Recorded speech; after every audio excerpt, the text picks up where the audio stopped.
What's up, guys? This is House of Fame podcast. I got a special guy with me. I've known him for quite a while. We got a lot of history together. I'm talking about like 15 years. Go by the name of Derek Lewis. I call him the new school generation in the security field. I'm the old school guy. So that's basically what we're going to be talking about a lot. Because there's going to be pros and cons on both of them. But Derek, how you doing, man? I'm good, brother. How you doing? I can't complain, I know, man. right? I can't complain. Can't complain. Life is good. Life is good. Life is good. Life is good. You know. I know you've jumped in the mix within these past 2 years, and things has been like light years for you.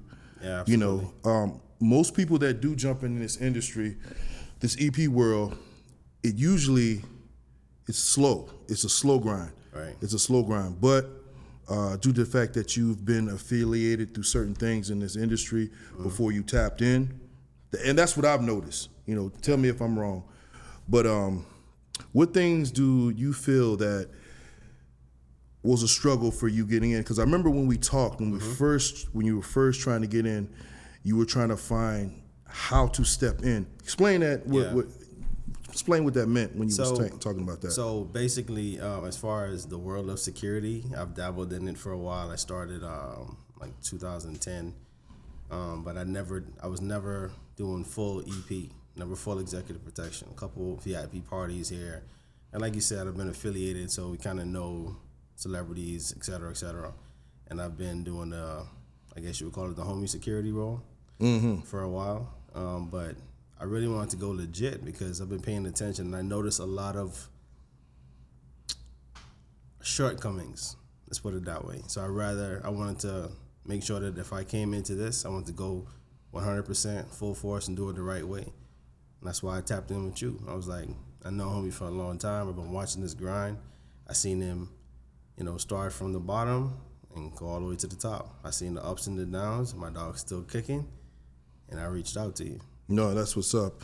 And the way he came at me was very genuine and was very different than most people that reach out to me, which is usually through DMs or it's the improper setting. But, he came as just an honest man and was like, hey, man, listen, I've been watching you for a while, you know what I'm saying? 100%. I was interested. He even offered to pay me money, and I was like, nah, bro, let's just go to lunch. Let's sit down and let's talk.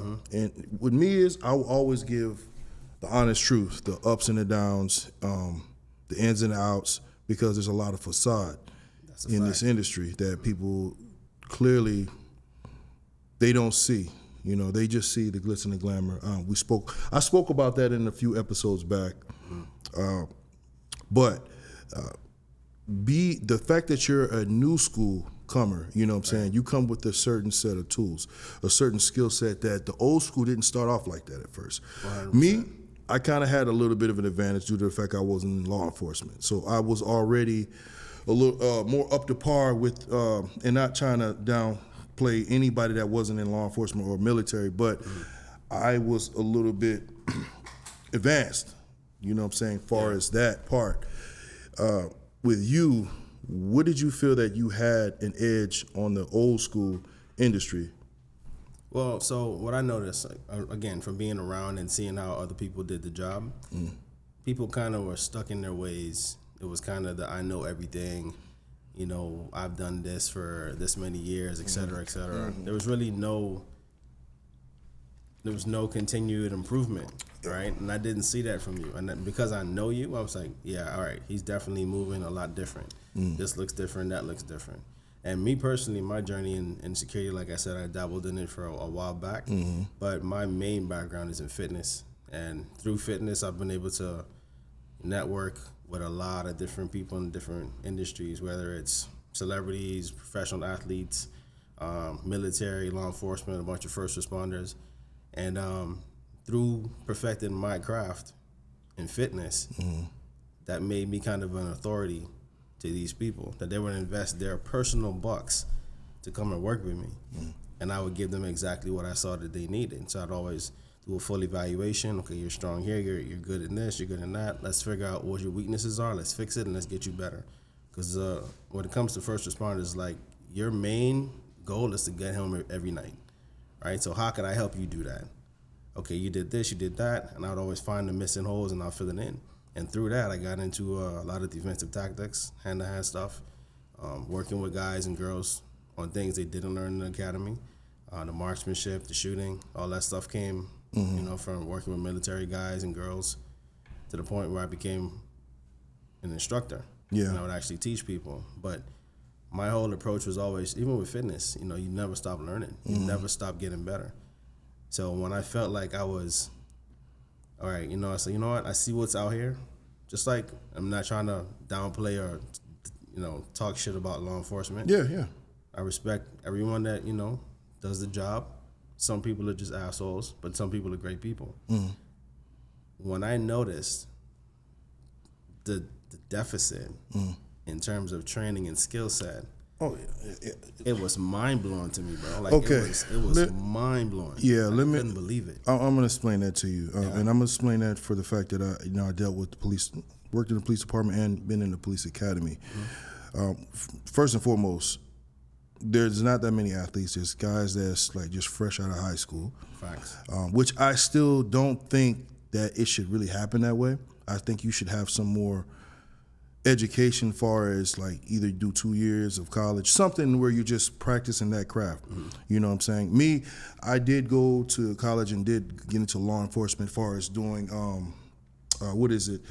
when I got my degree, it was in criminal justice. So I kind of had a background far as learning, just the basics of it. Because I do call it the basics, because once you get into in the streets, that shit is out the window. Completely different. Only thing you're going to remember is probably bloodborne pathogens and some type of medical stuff, but all those case laws and everything that they talk about, it goes right out the door. But I did notice there was a lack of a lot of people that didn't know what was going to hit them when they hit them streets. Yeah. And, with the military, the training is very different. You know what I'm saying? Very, very different. That's why I always say that, people that get into the EP world that has that military background, they always have an edge on us.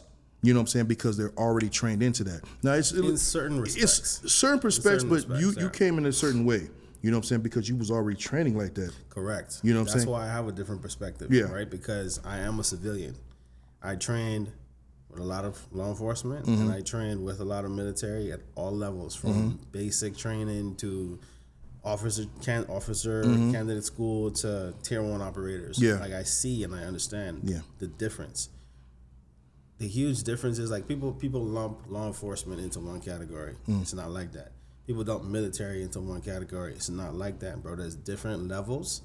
There's a different mindset. And there's a different amount of dedication that all those people have. The ones that make it to the top, the dudes in high levels in law enforcement, the SWAT guys, the special team guys, bro, they're a different breed. Yeah, and that's that's only a handful. Different breed, right? So they're handpicked. Yes. That's what I'm trying to tell you. So when you go into law enforcement, you work for a police department, right? You got the basics. That's working the streets. Right. Now, I think you had to do like 2 or 3 years before you can even apply for SWAT. Maybe 3. Yeah, 3 years before you can apply for SWAT. And you got to go through that basic training. And that basic training is a little bit intense, you know what I'm saying? What I notice is, like, when you in the police academy, you got to understand, you're there for 7 months.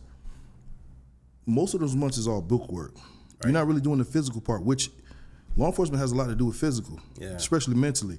But when you go into, when we did the vehicle training, that shit was only a week and a half, 2 weeks. When we did the firearm training, that shit was only a week and a half, 2 weeks. So you're doing a week shooting in the daytime and a week shooting at night. You think you can perfect your craft in just those 2 weeks? And that's why I say I have an edge, or I feel like I have an edge. No, exactly. Because literally, bro, I've dedicated years and years and years. Well, I know you talk. I know some of the guys you done told me that you done. Yeah, you done, bro, it's you done not. Beat, it's not like, oh, let me just put every single thing on social media. Yeah, and I do post on social media now. Yeah. And a lot of it is because of this guy.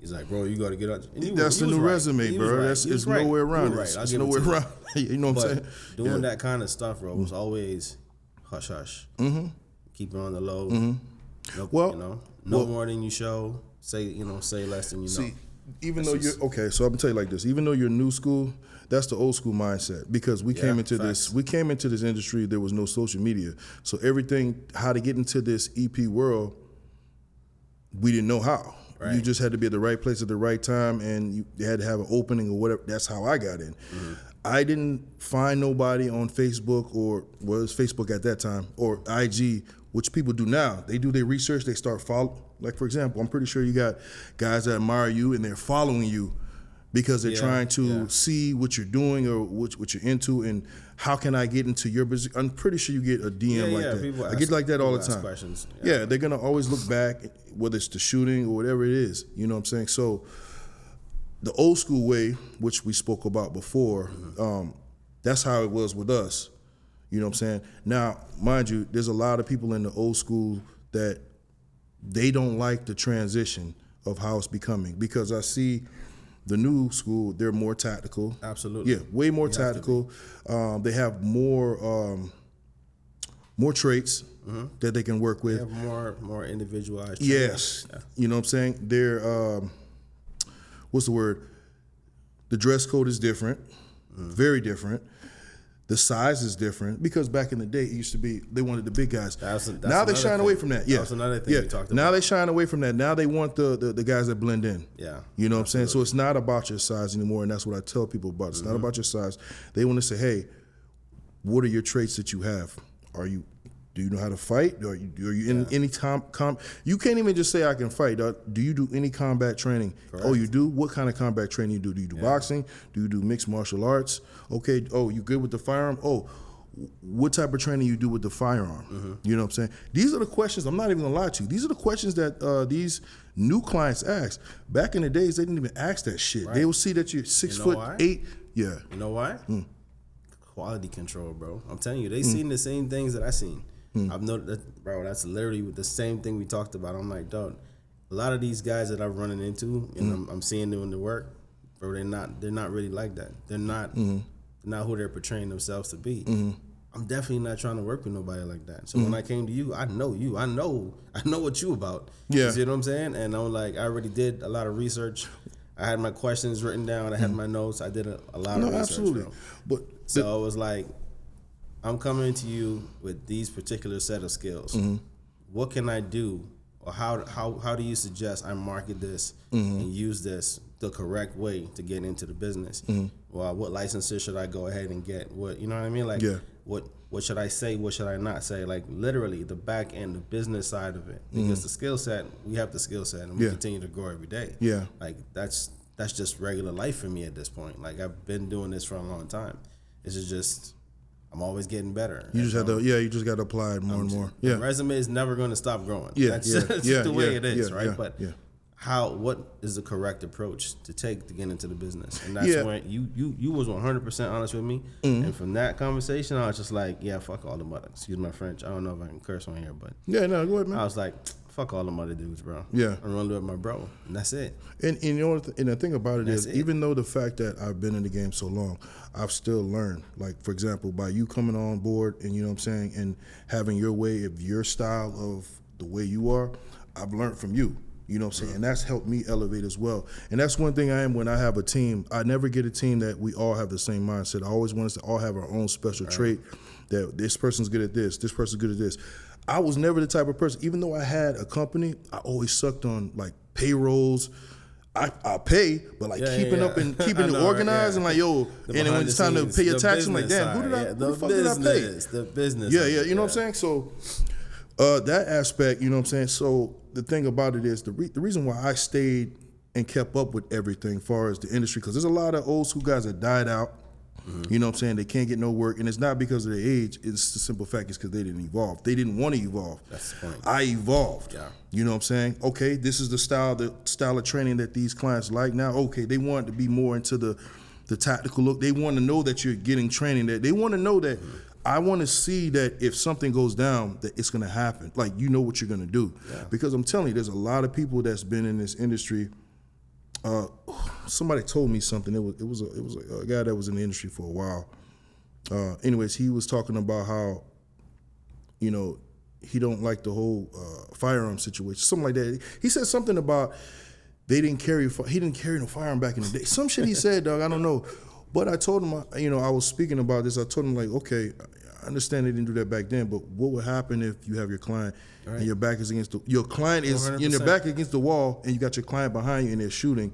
What are you gonna do if you're not carrying? What are you gonna? You're just gonna take them bullets until you're gonna you take the fall. bullets You're just gonna until take you them bullets fall, until he fall, and until it's he still can gonna try to die. get away, or are you gonna get the training? You know what I'm saying, to shoot your way out of there. You know what I'm saying. So that being said, but I want to tell you this. Now, there's a lot of people in this industry, new school. I'm not going to talk about old school, but there's a lot of people in this industry, new school, which you probably are aware about because you probably came across some of these people that we work with. They dressed the part, they look the part, they all tacticaled up, but don't have the training. That's a costume, man. That's a costume Exactly. effect. So that being said, I feel like there's more of the new school like that. There's not going to be a lot of you like that. That already has a training. There's always going to be pretenders in every generation, right? Yeah. But the good thing about it is, like, that's why I took the approach I took, because I know you and I respect you as a man. You understand what I'm saying? So a man's gonna be a man. A man's only got his word. You know what I'm saying? So it's like, yeah, I'm old school in a lot of those respects. Yeah. I'm not gonna jump on the hotness because it looks good and all this other stuff. I'm going to what I know and what I can trust. Yeah. You see what I'm saying? So when I spoke to you, you told me exactly what it was. Everything made sense. All the dots got connected. I'm like, okay, yeah. I'm not worrying about what these new niggas talking about. Yeah. I'm cool with that. Like, I'll be the new guy, new school, whatever. I don't care. No, I the don't thing have an is, ego, but no. But the thing about you is you being the new school. Now, like I said, there's pros and cons in both, right? You being the new school, actually put it this way, me talking about the whole thing with the dressed up in the costume look, because they dress the part, but they're not really fully. Yeah.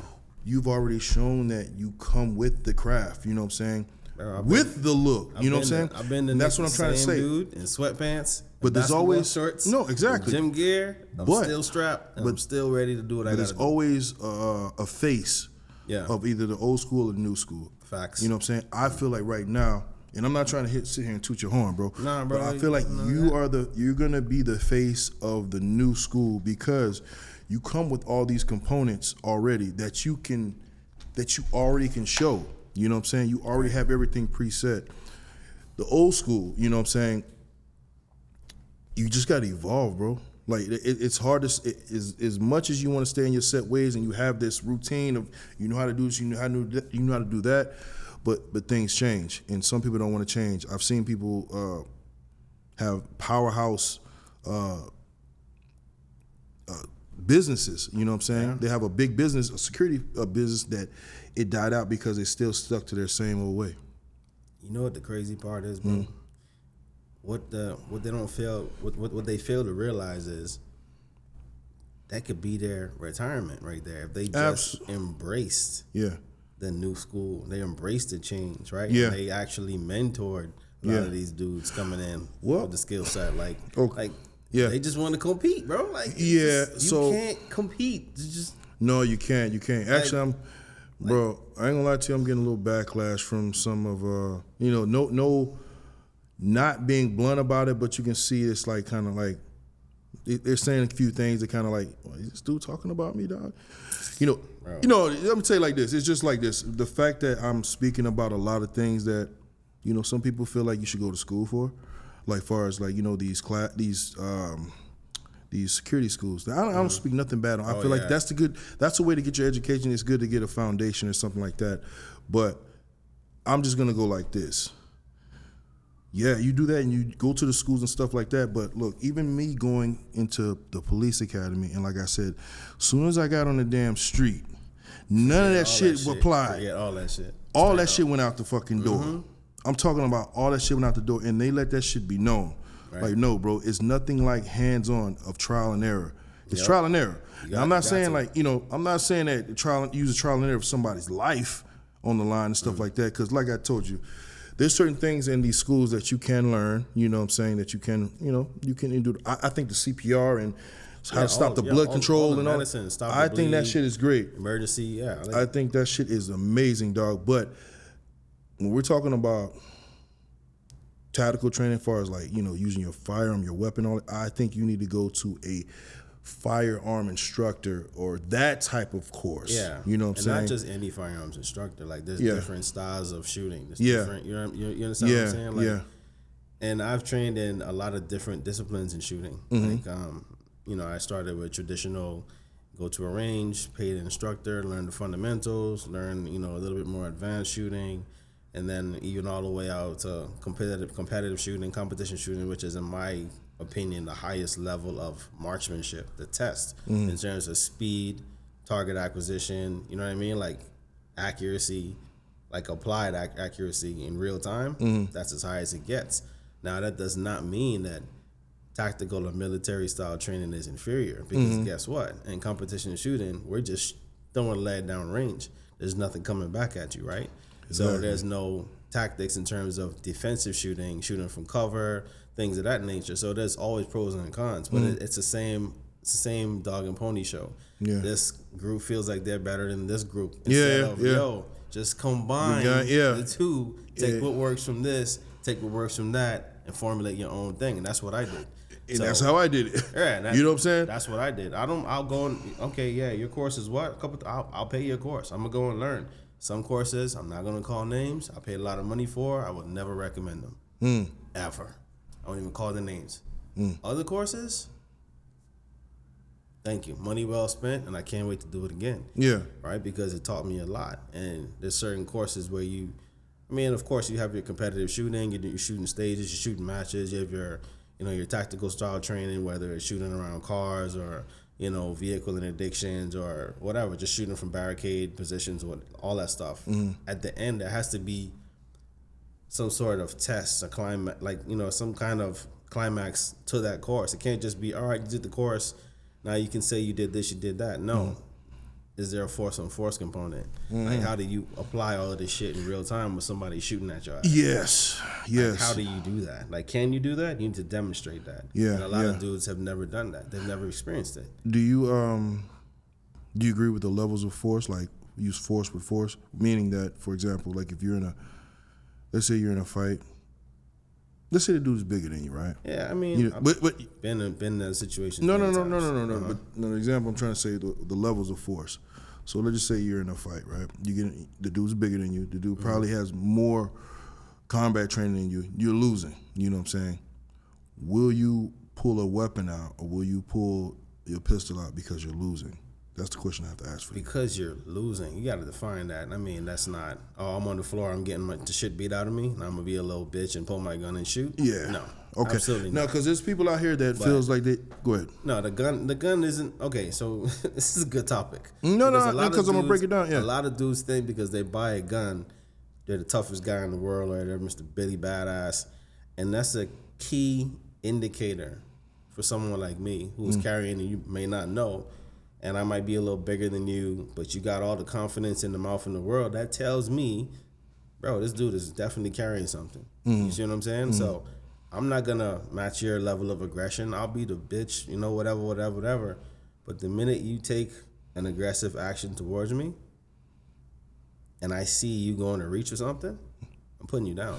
There's Okay, just no. so that's what I'm trying to explain, the level Yeah, of force. So you go force with force. If somebody pulls a knife on absolutely. But you have pull to out your gun. understand it. Like, Yeah. someone pulls a knife out on you. You still pull out the gun. I carry a knife as well, whatever. If you don't but have the I'm knife, not you still gonna- should we're carry not it. gonna- I'm not gonna whip out my blade and we gonna have some. No, this ain't no movie. Pull out the gun. I'm shooting the shit out of you. Exactly. I'm sorry. So that's the level of force I was talking about. Now, Absolutely. The reason That's deadly force. I mean, you got to understand the laws too and the legality. It's Yes. not just carrying a gun, or you have to understand the legality behind it. And a lot of people, this is why I'm telling you with force on force training, right?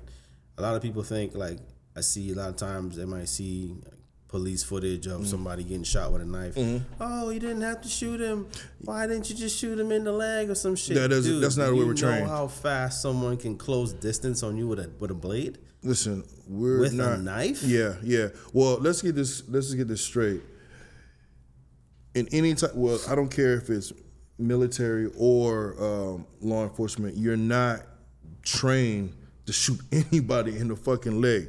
No. 2 to the chest, 1 to the head. It's not real. That's only in the Yeah. movies. That's some If bullshit. somebody comes at you with some type of deadly instrument and That's stuff like some that, bullshit. you can do Someone- cinemass, but I know in the courses that I've done, we were always trained 2 to the chest, 1 to the head. and then an overkill when you're going over them. See, the thing is, like with the knife situation, right? Again, you got to train these situations for people to understand because they think, I got this gun, I got this setup, I got this. Yeah. I definitely have an advantage, bro. If you cannot create the distance, if you don't know your draw speed, your draw to first shot speed, if you can't put shots, accurate shots, significantly, anatomically significant shots, And you don't have time. target, You don't have the time to done, the aim to put your sights in line. like That's like a point shoot situation. You might still shoot him, Yeah. But if it took you 2.5 seconds to get to your gun, Yeah. and to get out of your holster, and you he know what's already done crazy? stabbed you or slit You know your what's crazy? jugular, you know what I'm saying? Like you're done. This is what's crazy, and this was actually a cop. I saw something on Instagram. It was crazy. They were talking about something about a woman. Anyways, the lady came out of her room, right? She came out to the hallway with the knife, right? She had to be on something. She looked like she was on something. All right. The cop, right? He told her, get back. He pulls his gun out. Now we're looking at a body cam. He pulls out his gun and he keeps saying, stop. He waits till she's right in his face. Now she got stabbed up. Because we know. Yeah, I think I know what you're Yeah, talking about. 'cause The former basketball player chick? No. Because there was one chick, she was killed her? 6'7". Yeah, bro. She was like 6'7". She's a big girl. Okay, black chick? Yeah. That was the one. Yeah, He bro. shot her like 4 or 5 times till she collapsed. He was backing up in the hallway. She Yeah. kept, same, That was same the one. situation. So yeah, I was looking at them like, yo, why the fuck? And maybe I was thinking like, yo, you know what? He probably thought she was a girl. You know, he was like, okay, it's just a girl. I can handle her. But the way she was stabbing his ass up, Yeah, she cut him up pretty good. she cut him up good. You know what I'm saying? And he got quite a few shots off in her chest, and she was still moving until her brain realized that, you know what I'm saying, and made her collapse.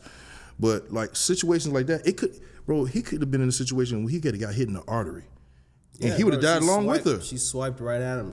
Wham, wham, wham, wham. And he just pointed and shooted the damn gun. He didn't have time. No, he was so at a point blank range. Like, what's that shoot you call when you don't even put the fucking pistol out. You just point. You hip shooting. Hip shooting, yeah. It looked like he should have just hip shooted her because he pulled that shit out and he couldn't even.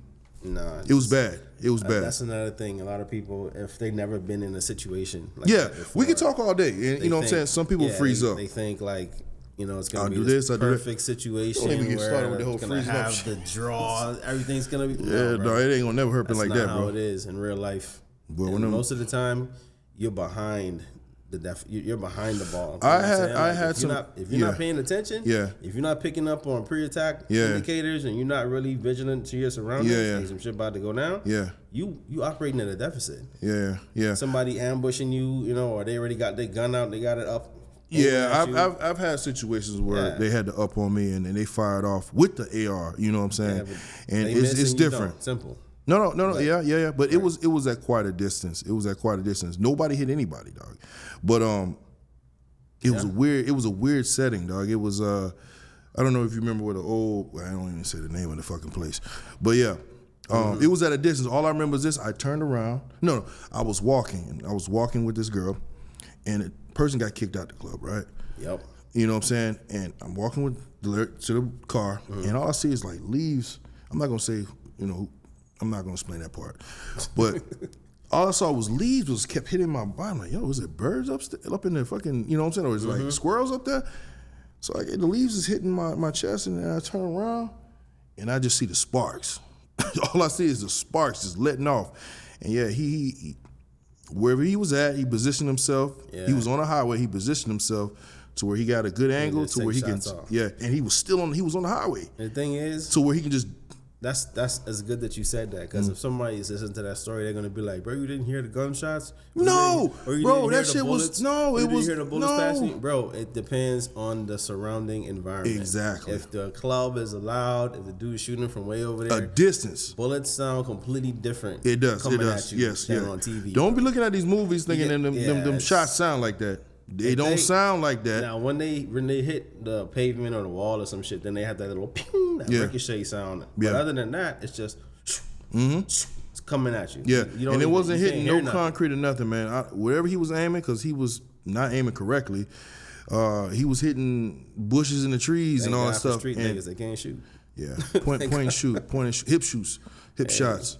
Hey, Good thing you couldn't shoot because you Yeah, probably wouldn't yeah, be here right yeah. now. So, yeah, it's like train, bro. You have to put yourself in real situations. You have to know what it feels like to be behind the ball because a lot of times that's where you're operating from, realistically, unless you are. And that's why I do security the way I do it. Like a lot of people are like, bro, relax. No, you got to stay vigilant. When you on a job, you got to stay vigilant. Yeah, You got to yeah, be paying yeah. attention for any little anomaly, any kind of pre-attack indicators, anything that can go wrong. You don't even got to let them know you see them, but you got to be ready for a response. Yes, sir. Right. So Yes, sir. you know, because you can give yourself a little bit more time to react. Right.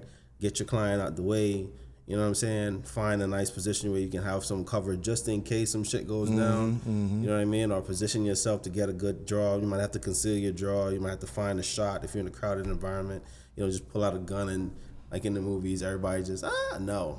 You know, you have to like really think. That's what tactics really is. It's not just run from here to there, reload. It's literally thinking, outthinking your opponent, thinking about your whole entire situation. Right? So you have to have that mindset.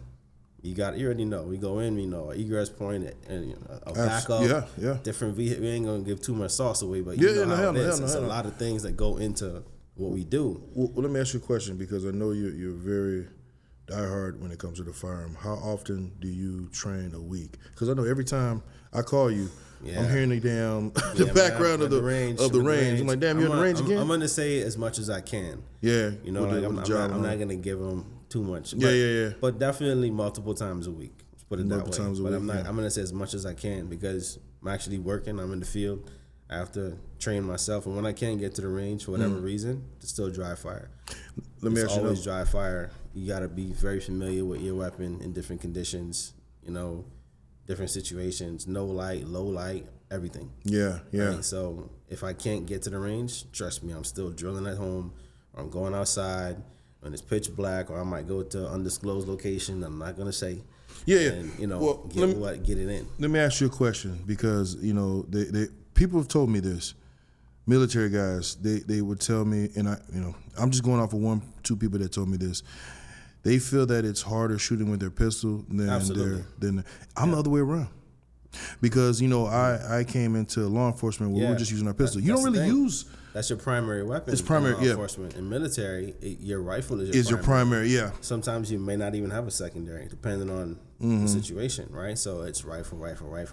Yeah, so they were telling me, the sights, the iron sights is a little bit more tough. Or whether it's just the stance or whatever it is. As a civilian, Yeah. I 100% agree because I started out with pistols. And I had only iron-sighted pistols for when I first started shooting. Me too, yeah. And I was like, you know what? I got to get better. I'm going to master this, and then I'll upgrade and get another pistol. And then I'll get a red dot. Yeah. And I'll get a rifle once I get to this level. Tell people that too as well. Like when they get these pistols, whatever with this red dot, is still not what you think. It's still not what you think it is. The gadgets don't make you a better Yeah. shot. It's really fundamentals. You have to drill, practice over and over again. Like you can have the perfect weapon that, let's just say you found on the ground that some tier 1 operator has, and it's got all the gadgets on it, and it's completely zero to perfection, but you can still miss because what you look at isn't always what you're gonna hit if you don't know how to hold your weapon properly. You don't have good points of contact. You don't have your breathing under control. If your trigger finger, like you know what I'm saying, like if you don't have trigger control, like you can pull the trigger and move the gun at the very last second. You could be anticipating recoil. There's a lot that can go wrong. You know what I mean? So that's the good thing about dudes having to drop on you sometimes. Like they don't know they might not know all of this information. No, they don't. So I'm not gonna sit here and tell you guys to draw from the drop, but if that's your only option, my boy, you gotta create. You gotta make something happen, and you gotta make your shots count because they could flinch, fuck up based on you moving, and if you know how to get off the X, you could potentially make it out of that situation. Absolutely. You know what I'm saying? So it's like, oh shit, all right, this is a situation, they got me, blah, blah, blah. You do what you have to do, create your space, create your distance, earn your draw, make your shots count. Yeah. Right? Because they're already stressed. They're already in a high level of stress situation. They could flinch and miss. How many shootings, you just told me about one, dude had to drop on you and was missing like crazy. Oh, yeah. There's a lot of shootings, bro. I've seen shootouts. No one gets hit. I've seen shootouts. Niggas is like point blank at each other. Yeah, I ain't even gonna say, bro, yeah, like super close. I've seen that. I've seen Nobody got hit. Yeah. Cars dead. Yeah, Cars yeah. dead. Windshields shot up. Trees catching bullets. You know no what one gets shot. You know what trips me out, man? Which, I know it's a young boy thing, and I know it's probably cool or whatever, but these little young boys getting these switches, bro. Even if that was legal, was legal, again, bro, again. I ain't gonna talk about. No, I'm just saying, But, yeah, the people that I've seen it with these switches, they're gonna hit everything but the damn person. Yeah. They'll hit every bystander, That's the thing. but the They target. shooting roofs and shit. Yeah. I can't believe how they. I don't know, bro. I think that's it's just a pop trend. culture. Yeah, it's a trend. The rap music, the drill Yeah. music. Everybody want, I'm this, I'm that. Okay, you can have a 30-round, magazine, or you can have a 50-round drum with a switch on it, and you can empty that shit in like 3 seconds. I just stay behind cover and then smoke your ass when you run out. Yeah, Simple. Yeah. But you'll look cool though. Yeah, you look cool. Yeah, you look cool how it goes You're off. savage. Yeah. All right. Oh, it's scary. You just maintain your composure and handle your business. Mm-hmm. Tactics work. Yeah. You I know you've been in this fitness industry for a long time. How do you incorporate that with your training and everything? Again, bro, it's really a lot of the discipline. It's the same mindset, same mentality. Anything I attack with 100% focus and dedication. You know this, working out, eating right. I mean, we might not always do it all the time, but for the most part, we get most of it right in order to continue to see results and to continue to progress. It's always about progress. It's always about what's next. Yeah. Even when you're just lifting weights or you're playing in sports, it's always about, all right, what's the next level? What's the next level? No one wants to be the greatest high school athlete to ever live and never evolve.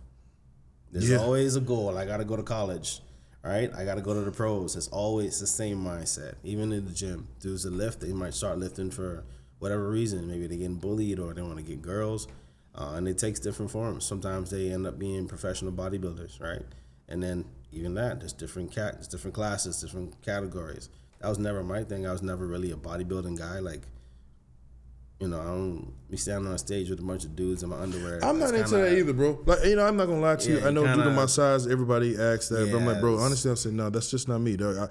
I just work out because it's a way of life, and I've been working out almost all my teenage life to now. You know what I'm saying? It was about a lot of different things for me. It was about capabilities, being able to perform, not just to look the part, but to be athletic, to be able to sprint, be able to run, jump, fight, do whatever I had to do. It's like my body is a tool.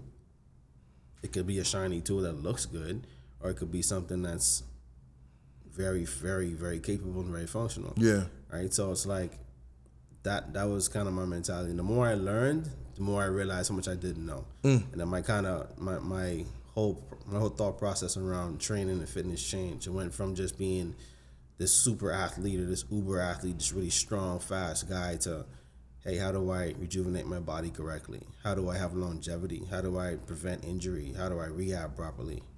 Right? How do I make sure that when I'm 50, I'm fit? I can move. I don't have pain. I don't have this. I don't have that. Right? And how do I maintain that? That's how, over the years, it changed for me personally. And then having clients of all different, demographics, whether it's mom and pops or grandma or, someone that's disabled or a pregnant person. Like, it's just all these different challenges. They're all different, just different puzzles that I had to solve. So, that's what it was for me. And then networking.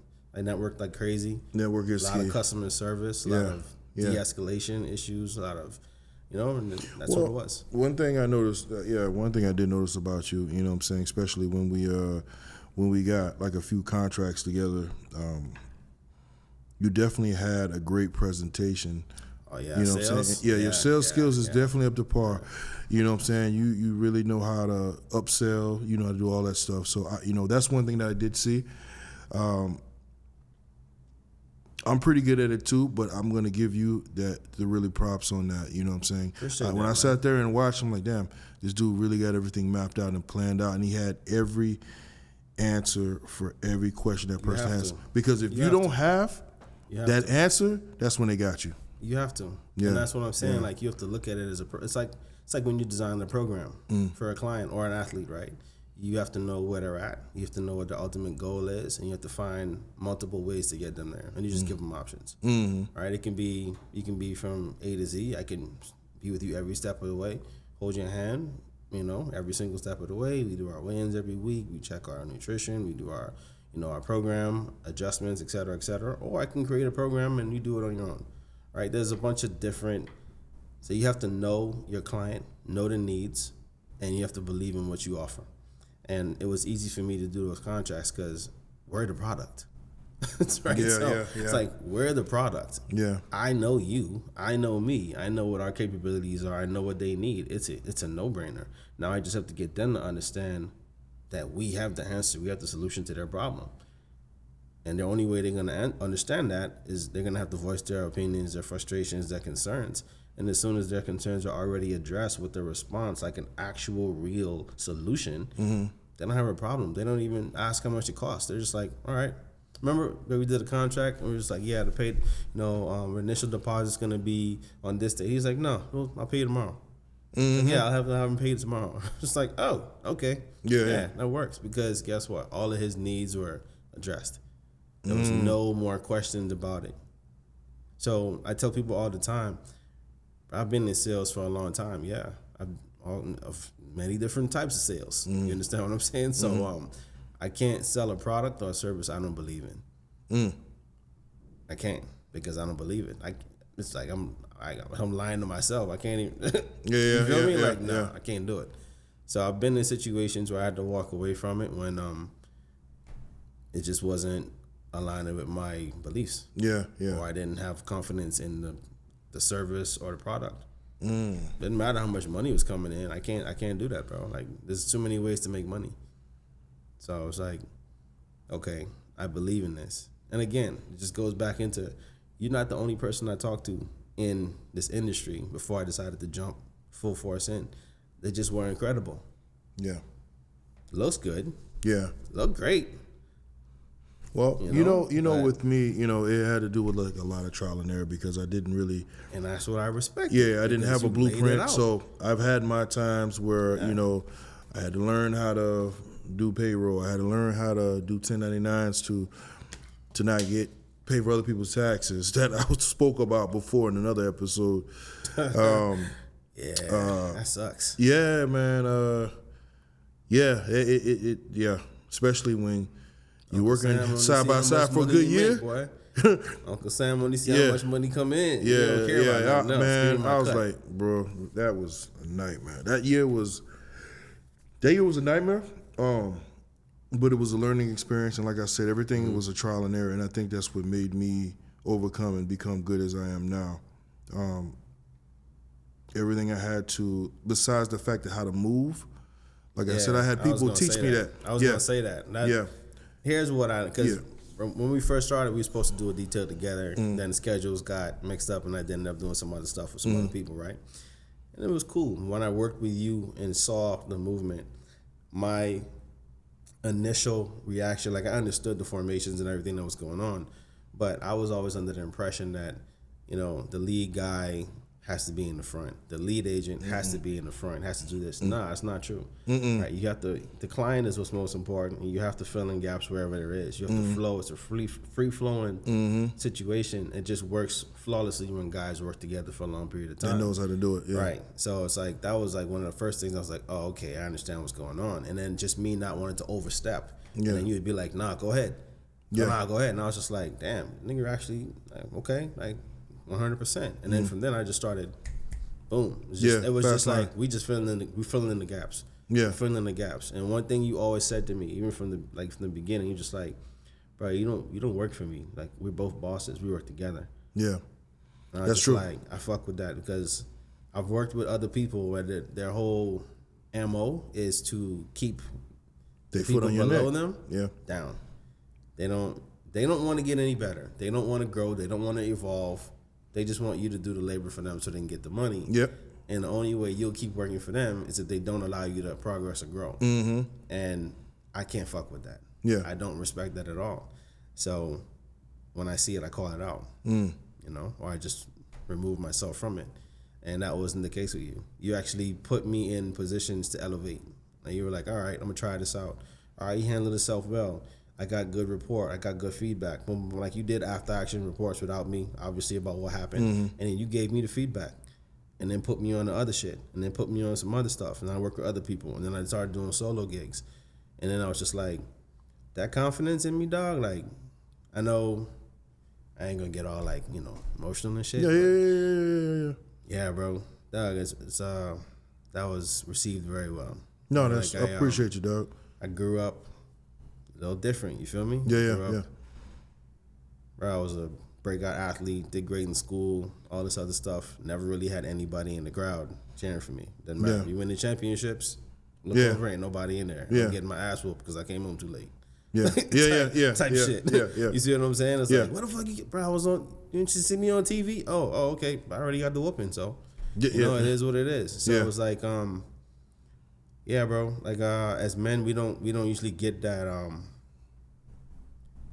We don't always get that positive reinforcement. Yeah, You know what yeah, I mean? It's yeah. always like competitive shit or, some dudes hating or whatever it is. Yeah. I didn't get yeah. that from you at all, and I was just like, yeah, 100% locked in. Yeah, the thing about me, man, I'm a big thing about energy. If I feel that positive energy that is genuine, because listen, that shit is real. I've had people, and there's people that still, I've worked with still a little bit, you know what I'm saying, because it's business, that the energy is still negative, you know what I'm saying, and I know where to keep that person. Like, okay, this is just how this person is. He works really well, but I can't let it go no farther than where we at. I'll never keep my foot in their neck, but I would never put myself in a position to push them to grow to their full potential, even though I know if I just give them that little push, they'll grow to their full potential. You know what I'm saying? Yeah. With you, it was very different, bro. You were very open, and sometimes at a certain age, people, they feel like they know it all already. You know what I'm saying? Because at the end of the day, you gotta understand this, Derek. Even though I helped you into this game, you still was educating me and still educating yourself and still open to learn yourself, you know what I'm saying? And I kept myself open to learn. And that's the thing. And that's what I liked about the whole situation, because I've seen people, I'm not gonna tell names who they are, but I got into this industry. I remember when I got into this great industry, and there was a person that was at such a high point, like, you know what I'm saying? He was already deep in the game, knew everything. We call him old school now. Now I'm in a position to where I shot past him like a fucking rocket. You know what I'm saying? And I still would always turn back and I'm like, yo, bro, listen, this is what I've learned. This is how I got from when you were here, this is how I got from here to there. And you know what this guy told me? Nah, bro, I've done this for so many damn years, blah, blah, blah, blah, blah. Damn, dog. And I'm like, okay, all right.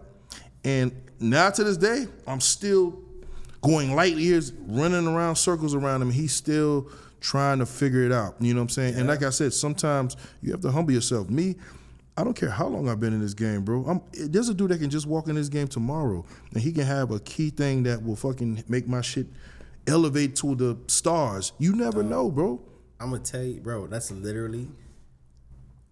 it was when, all right, so I met, I don't know if I should call his name or not, but anyways. Yeah. One of the instructors I work with, right, to do the competitive shooting, it's the first instructor I worked with. A kid had only been shooting for like, he was younger than me, so I call him a kid. Yeah. He's a grown ass man. Yeah. Right? But he's only been shooting for like a year and a half, 2 years. At that point, I'd already been shooting for a long period of time. So I was just like, okay. But I didn't like little boy him or nothing like that. Yeah. I put myself in a position. He asked me, how long you been? I was like, bro, just treat me like a regular student. I'm just here to learn something. I'm sure I learned something. Yo, that dude? Savage. Fuck it, I'm gonna call him Jeff. Jeff Wick. Call him Jeff Wick, because nigga is really John Wick. I think I know who you're talking about. Dude, that little dude? You're Asian? Yeah, bro. Yeah, I know exactly who you're talking about. Kid, Yeah. Nigga is the truth. Yeah. Like, I was like, all right. After I did a couple of classes with him, I was like, yeah, bro. Like, it was a constant learning. Boom, boom, boom. It's like the little smallest little details that would just help me. And I was just like, yeah, nobody ever pointed that out to me before. And then, bro, I even had the issue where I got upset one day. We was doing a session. I got pissed, bro. I was running a drill, cleaning up, and I messed up. And I got mad and I cleared my weapon. I threw my gun on the ground. Boom. He was like, what are you doing? I was like, oh, shit. He was like, no, we respect. Homie put me in timeout, bro. Yeah. He's like, we respect our pistol, respect our weapons around here. I was like, oh, shit. You know what, bro? Yeah. You're right. My initial response was, I'm going to sock this little. And I said, you know what? Nah, I respect that. You were 100% right. I shouldn't be getting emotional. Yeah. You 1,000%. I can't listen to nothing you tell me. I can't fix the problem. I can't even pinpoint the problem. That's why I'm frustrated. Right? Yeah. He's like, I'm like, nah, I'm good to go. He's like, no. Time out. 45 minutes. Put me in time out, bro. That's crazy. It's a young dude. Yeah. I swear to God. But literally after I got back in, Ready to do it again. Yeah. clean, bro. Just clean. You know, it's a lot of growth. Yeah. And he was another one. He put me in contact with a lot of other instructors as well. Because it got to a point where he was like, at this point, we should just train together. Like, I'm like, nah, bro. You don't even see what I see. I'm like, dog, you should be doing this shit like for real, competitive shooting. Like, you can be one of the greats. Like, for real. And it was to the point where I'm coming to train him just to support him so he can do what he got to do. I'm trying to figure out how to sponsor dude, right? Yeah. That's I seen something in him. Yeah. You feel me? So it's like you have to put your ego aside in certain points. It happened when we was at the range too. You asked me something, like we were shooting, doing a drill, and you did something wrong. You asked me, what am I doing wrong? Like, I've been to the range with other dudes, right, in this industry. And it's always excuses. It's always bullshit. Right? Yeah. You literally, but what am I doing? Da-da-da. Fixed it immediately. Bang, bang, bang. Just smoking shit, right? Yeah. Because you have the spirit of wanting to continue to learn. You wasn't like, bro, I'm Kevin Fain. I'm top dog. You know what I'm saying? I was just like, nah, what am I missing here? You feel me? Like, that's what I've noticed about a lot of people in extremely high positions. Yeah. It doesn't matter if it's in military, law enforcement, Fortune 500 businesses, it doesn't matter. They all have that spirit. They want to continue to learn. Like, they always grind. They outwork everybody, but they know when to humble themselves and say, hey, I need help. Or, fix this, fix that. Yeah. And that's something I learned as well from training, because I would train people. I was training surgeons, like people, like, you know what I'm saying? Like heart surgeons, big time people in the medical field. I had compound pharmacists, like super brain powered people, like in the medical field, physical therapists, sports, everyone. And they're coming to me and they're paying my fee because I have an edge on them, and they're not afraid to admit that. They're like, hey, you're very good at this, and this, and that's what they're paying you for.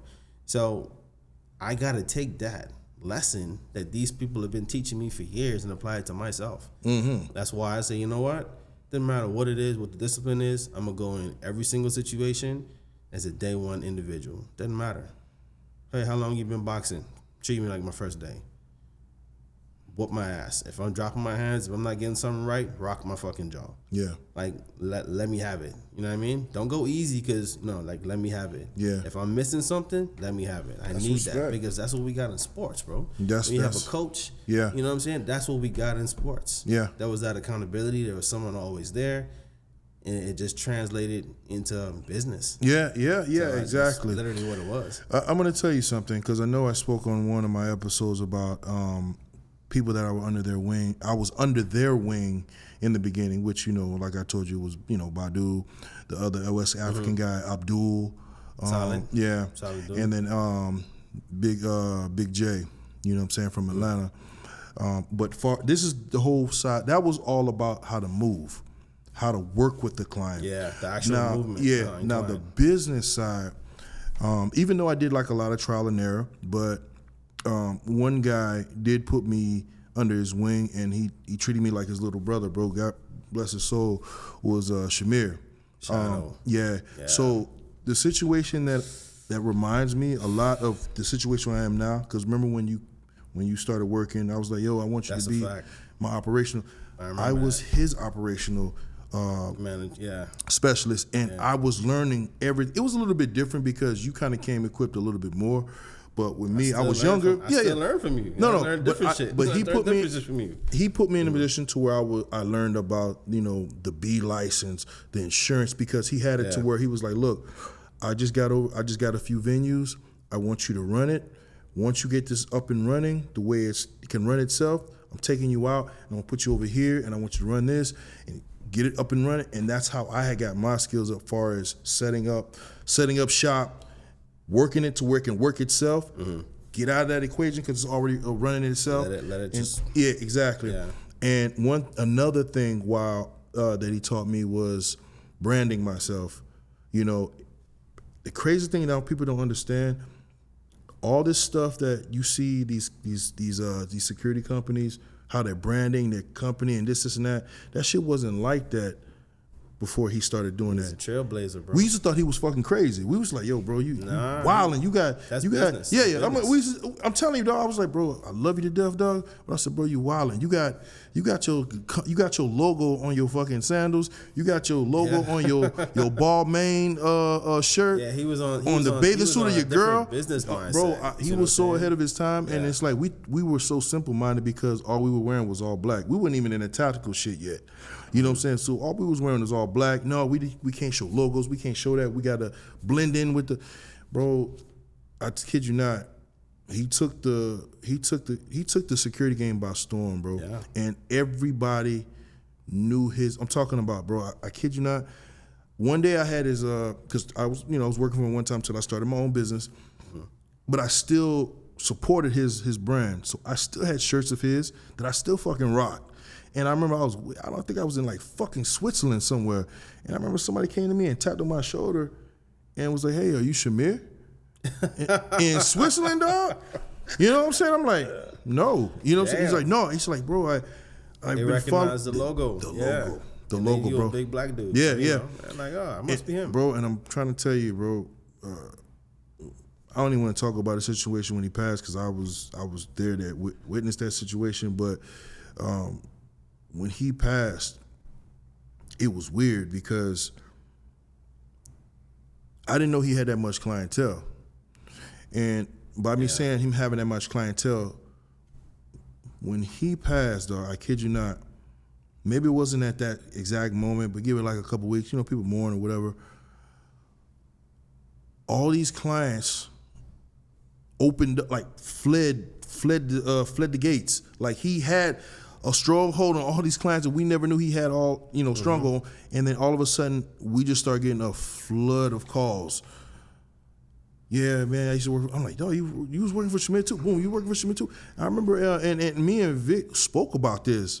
Damn, bro. We spoke about, man, I'm telling you, ask Vic, man. Me and Vic spoke about this because I couldn't figure it out. And Vic was the one who figured it out. He was like, bro, I'm trying to tell you, it's because when Shamir passed away, he had a stronghold and he had all these fucking clients. And then when that shit happened, it was like a whole bunch of fucking ants scattered, like, of clients just fled. It was weird how it happened like that, bro. But it was, he left a really good mark. I'll never forget him. You know what I'm saying? Because I remember things that I do now. With people that work for me, like you and stuff like that, I do the exact same tactic. Like, you know what I'm saying? Like when I wanted to get into the shit, learn this, learn that, he was like, you know what, Kev, come let's go sit down, have a drink and have lunch. I'll sit down and I'll break everything down to you. And that's the same way I do it now because that's literally how we did it. Yeah. I said, yo, let's sit down. Let's talk and let's have a drink. You know what I'm saying? And that's the exact same way he did with me. You know what I'm saying? And everything, bro, I miss the guy a lot. I ain't gonna fucking lie to you, dog. I know a lot of people feel certain ways about him and all that stuff. But dog, I kid you not, he never done no wrong by me. See, you know what I'm saying? See what that is right there? Yeah. That's a legacy, bro. No, it's definitely a legacy. That's why you asked me something about your company, right? And we was considering, like partnership and whatnot. Yeah. And I was just like, I can't do it, bro. That's your namesake. That's your brand. That's your legacy. Now I'm gonna do whatever I can to help you catapult that shit to success, to the highest of the highest. But that's your namesake, bro. Like your son should be, you know what I'm saying? Your son should be taking care of that. Taking that shit over. No, I get it. I get it, dog. But one thing I learned about this game, bro, you can't get into the situation where you just want 100% of everything. Nah, that's a fact. You know, I'm willing to give up. Look, I'm willing to do 60, 40, 50. Well, I don't know about 50-50, but 60 because, you know, you got to have some percentage because it's your company. Yeah. You're the majority owner. But like a 60-40 split, dog, because, you know what I'm saying, there's things that I may not be good at. You know, I may be a good leader. Right. But let's say, hey, this person's good at the financing part. Okay. Fucking Derek is good at fucking structuring the whole fucking thing. That's what a good leader is, bro. No, that's what I'm saying. Like, what a good leader is. Yeah, you feel me? A team, you have to be able to see the talent, see everybody's strong points, and you got to be able to have them in a position where they can capitalize, where everyone can capitalize on their abilities, on their capabilities, and they feel fulfilled, right? There's this infighting shit, this whole like dudes trying to sneak people client and stealing all stupid goofy shit that's going on in the industry.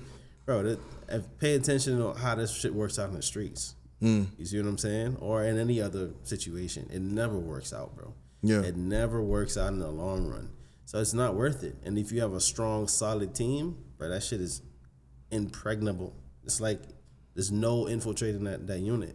That's why other people try to poach. They try to poach me, you know, and I'm like, bro. Yeah, that's a part of the game. Bro, even clients, I'm not gonna call names. Even clients will try to like make you a little offer on the side and all that shit, bro. It's integrity, dog. It catches up with you, bro. Nah, you can't go out like that. This game is big. This more. It's treacherous. It's plenty of money for everybody. What I'm trying to say is plenty for money for everybody to make. But it's still a small circle to where shit gets around. It's a fact. There's people that's done that, that's burnt themselves, burned bridges, that they can't even cross over anymore ever again. Like they have to choose a whole nother fucking career because they burnt themselves so much with people that either poaching, stealing clients, all that stuff, dog. Once that goes around, and especially it goes around the greats, like the OGs, that kind of like oversee. I still feel like they oversee things because they just know everybody and what's going on because they've done it for so many years that, dog, your name gets burnt and you're fucked, dog. You know what I'm saying? And there's people out there that still do it. They don't realize there's going to be backlash about it. You know, when those same people do it, because I've had people like, God, listen, bro, it happens to everybody, especially when you have your company and you're a boss. You know what I'm saying? And you have to. You're gonna be paranoid, but you're gonna have to come. You're gonna come to a point where you have to give in and give that person some type of trust. Yeah, you're gonna meet somebody. You're gonna give the trust, and that person's he's gonna burn you. You know what I'm saying? And you got to take that lesson learned. I feel like you have to go through that shit. To know what it feels like and to understand how that shit works. You know what I'm saying? Here's the difference, bro. Like I wasn't always squeaky clean. You know what I'm saying? Like I have a different life, a whole different. No, I already know, bro. We like, spoke quite often about that shit. I already know how that shit plays out, bro. It never works out. No, it doesn't. You know what I mean? I didn't been snaked. You know, I from family, bro. Like, come on. Yeah. You see what I'm saying? Man, like, I ain't even. I know how it feels, bro, and I know what the consequences are. So it's never worth it. Yeah. Like, dog, I'll give you an example, bro. Like you just said, it's a small circle, bro. Especially when you're operating at a high level. When you're working at levels that we're working at or higher, the circle gets smaller and smaller. The groups get smaller and smaller. Yeah. The businesses, the companies get fewer and fewer. Yeah. Dog, I got a referral from working with someone else that's very high caliber. I got a referral to do an event. It was great. That was the Fisher Island situation, right? It was awesome. Now, went there as a part of a team, just one guy. I don't know anybody, you know. Made a good impression, did good. Some of the patrons talking, having conversations, trying to, you feel me? Like they trying to, hey, you know, guys, you know what? Nah, you got to go through so and so. Never said anything that was meaning other guard. I forgot his name is Bird or something like that. I forgot his name. Right? Bird, if you're watching this, you probably comment. It's another dude from another country. What the guy? He's over here talking to us, gaming us up, right? Trying to poach, you know, post some, and I get it. Like some people, that's your opportunity. You know, you might want to take it and run with it and see how it works out. But that's terrible to do when you're on somebody else's account. That's a foul. It's a foul on the play. Yeah. You got to run that by the people who hired you to do the job. You see what I'm saying? Funny thing is, nigga, a couple of days ago, I'm on, you know, this account that I'm on now. So I pick up the principal. Like, I'm a part of a close protection team for a corporate situation, right? But we're not the only guys. So I'm the close protection guy, but then we also have another team that does home details and all this other stuff. Completely separate. I go to pick up my guy and drop him off from when he's traveling in and out of town. We didn't go with him, me and another officer. The last time we picked him up and dropped him off to the airport, we were like, let me spin around. I seen the guard. I was like, what's up? Let me spin around and get this guy's number because I don't think I got his number yet so we can, talk in the group chat. Pulled up next to the car. Dude stick his hands out, waves down, he rolled the window down. It's the owner of the company I just did the job for in Fisher Island. Oh, wow. The owner, bro. Peeping. He's sitting there. I'm just like, hey, I just wanted to get you. Oh, shit. What's up, man? Blah, blah, blah. Small world, bro. I was just like, hey, it's good to see you, boom, boom, boom. So he was filling in for one of his guys. He's the owner of the company. And if I did some crazy, shady, sneaky shit, that could have went back to the people that hired me. You feel me? And that wouldn't have been good. It'd have been bad. It would have been a real bad situation because this is a nice situation. Yeah. Yeah. So just like, it's a small world, bro. You see people all the time. We see people in different states, different cities. We don't even know where we know them from. And then it's just like, oh, yeah, so-and-so. And it's, again, small and world, people bro. talk, man. Like I said, people really, really talk because I've had situations where I was about to hire somebody. So the last thing I needed to do, paperwork, everything looked good, the resume. And I said, okay, just let me reach out to someone that knows him, that he's worked for. And then I got that negative feedback, which Bro. That's all it took. Yeah. That's all it took, dog, because sometimes, I'm telling you, man, what we do in this industry, we look for a vouch. So you need somebody that got a vouch for you because, like I said, people just don't step in to this shit like that. Dog, so we need to hear like, hey, how is this dude? Yeah, this is really a situation or industry where your word is your bond. Yeah. This is literally dog. like how niggas be trying to play street bullshit, street code. No, that's just a facade. Niggas gonna snitch on you the first chance they get. Crime ain't worth it. Yeah. This is the real deal. Like, this is a real society, if you want to put it that way. Yeah. It's really almost what it's like at certain levels, bro. It's like a secret society. It is. That's the shit I did not know. That's one of the things I was not.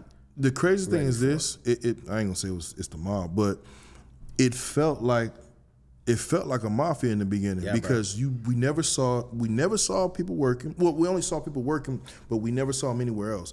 Like how you run into people in the streets and stuff like that. Like for example, I'm gonna give an example. Hugo was like one of the main guys. Shout out to Hugo. Yeah, shout out to Hugo, by the way. He gonna be on the podcast next. Hugo was one of the ones that I was seeing here and there in the mix at an early years. You know what I'm saying? I was okay. I'm at Live, working at Live. Yeah. And then I see Hugo. That's how I used to see bring you somebody too. and live. That's how I used to see you too. Yeah, you see? I used to see you and I'm like, I seen this nigga everywhere. Yeah. Boom, boom. Yeah. And I just be there with my client, but we doing the same thing. We just don't know it. Yeah. That's crazy. You can say that. Yeah. You know what I'm saying? And then I would be somewhere else.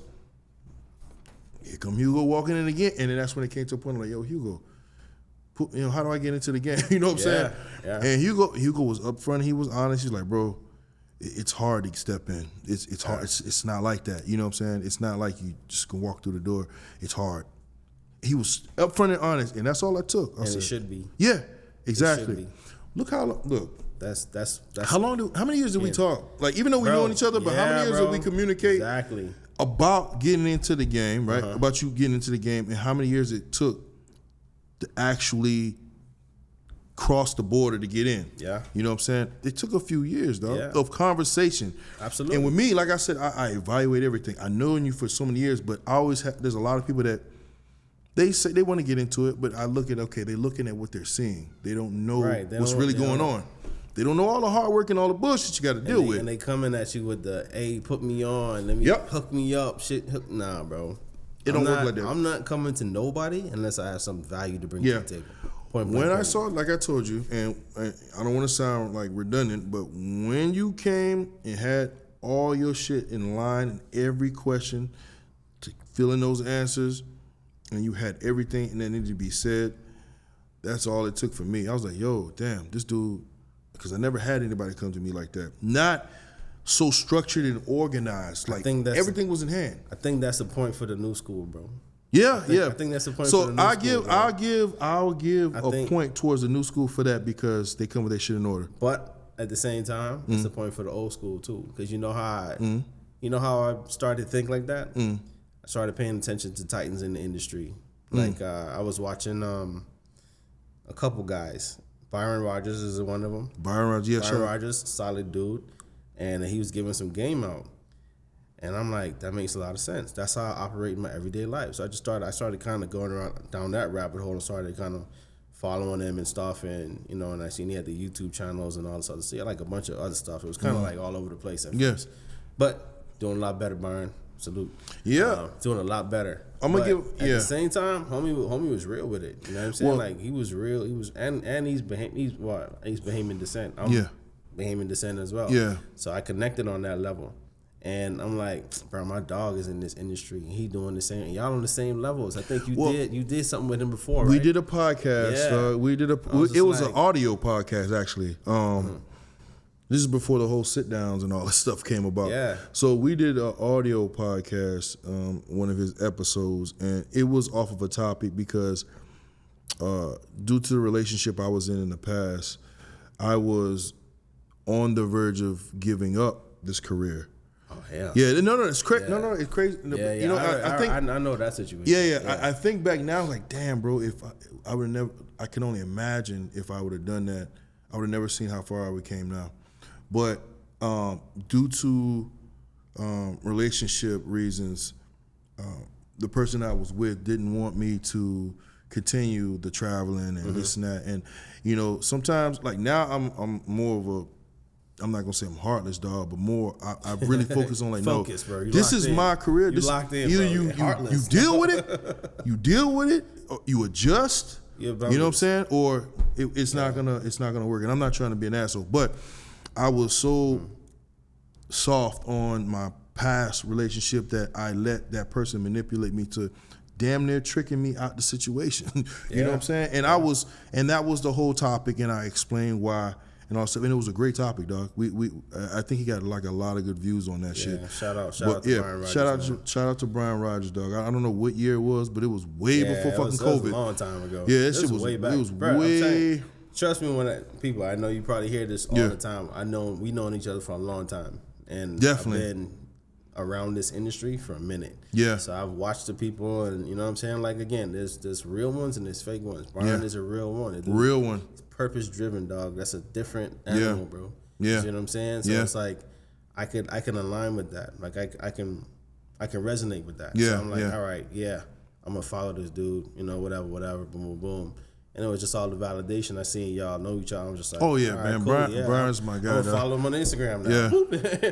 Brian is definitely my guy, yeah, bro. solid guy. But he wasn't just on hard skills. You know what I'm saying? Like he wasn't. Dude was a beast. You know what I'm saying? He's a former Marine, all that good stuff. But he wasn't only harped up on hard skills. Yeah. He was given a little bit of game here and there about what really needs to go on behind the scenes, everything that goes into the show, so to speak. And that shit really resonated with me because it was kind of a similar experience in a previous life. Yeah. Stake out certain situations. Yeah. You know what I mean? Like, Yep. So I was just like, oh yeah, okay, I get it. It's not holding it. He's not. Yeah, He really knows his shit. He knows his shit, dog. He's a real one. He ain't faking it. There's a few out there that what I'm saying that really walk the walk. But there's a lot of them that talk the talk, bro. I'm not even gonna fucking lie to you on that bullshit. Yeah, the thing is, a lot of them don't talk the talk. So I'm glad you're doing this. Yeah, I know a lot of people. Don't share, bro. A lot of people don't talk. Yeah, there's a lot of gatekeepers. You know what I'm saying? Yes, that's the word. Yeah, there are a lot of gatekeepers in this shit. And listen, bro. If I'm helping anyone to keep themselves from having all those trials and errors, like I did, like I said, there's always going to be some type of path that's going to be a little bit complicated, but just to walk in that path and just have your eyes closed and bumping into and tripping over everything like I did, and if I can help that person, like if it was just one thing this, one thing that, this and this, you know what I'm saying, just to help, I'm willing to do that, bro. You know what I'm saying? Like that's something that I want to do. And I noticed that there was nobody really doing podcasts like that. that No, really not like really. just No. broke it down like, yo, That's a fact. and was very blunt about it. You know, some people, you know, they articulate kind of like not fabricated, but they'll kind of like baby it, try to make it sound real. I'm just raw with it, dog. I'm like, nah, Yeah. this is what's gonna happen, and this is what happened to me. You're gonna go down this, okay? You're gonna get fucked up in this situation. Either you go this way or you go that way, bro. And that's the thing about it, bro. And that, That's a fact. and you know, I think that one episode that I had with Xavier, which I'm glad that Xavier had the time. Shout out to X, by the way. He's a good dude too. I followed you. Yeah, X. Followed shout you out on about X, Instagram, shout out bro. to X, man. You know, he Put some good energy out there. he really, you know, the thing about X, he's just like me. He's very blunt about everything. Whether it will affect somebody or hurt somebody's feelings, that he's very, you know, he's very, you know, and that's the way the podcast is supposed to be. It's supposed to be raw. Like when we uncut. talk, you say something. Yeah. You might see. I'll say something too. And Yeah. It ain't no ass kissing. No, none of that. nothing. No, it can't It's like, be hey, that. I think you fucked that up. Yeah, it can't be that, you bro. think so? Boom, and I'm gonna lay it out. You just like, you know what? That's why I fuck with you. Yeah, nigga, that's why I'm fucking with you. You on my shit too. That's exactly the way it your has to be. movement- Hey, Derek, your movement could have been better here. All right, you know what? I'm gonna go evaluate that. If that's Yeah. what you feel, all right, boom, boom, boom. Yeah, he was right. That was a half second too slow. Yeah, You see what yeah. I'm saying? Like in a real life situation, That's all it takes. that's all it takes. That's You all know, it takes. That's literally all it takes. And bro, I kid you, you know, I knock on wood yeah. every fucking day when I bring this shit up. Is all it takes is one person to touch your client, bro. Oh, man, Yeah, bro. And if you have like a high profile client where the whole world's gonna see it, bro, you might as well go ahead and choose another fucking career, bro. That shit's gonna. Yeah, nigga, That shit, you might as well go ahead and. I don't know, bro. You might as well go be a lawyer or a doctor or do something. Do something because you can't afford that. That's.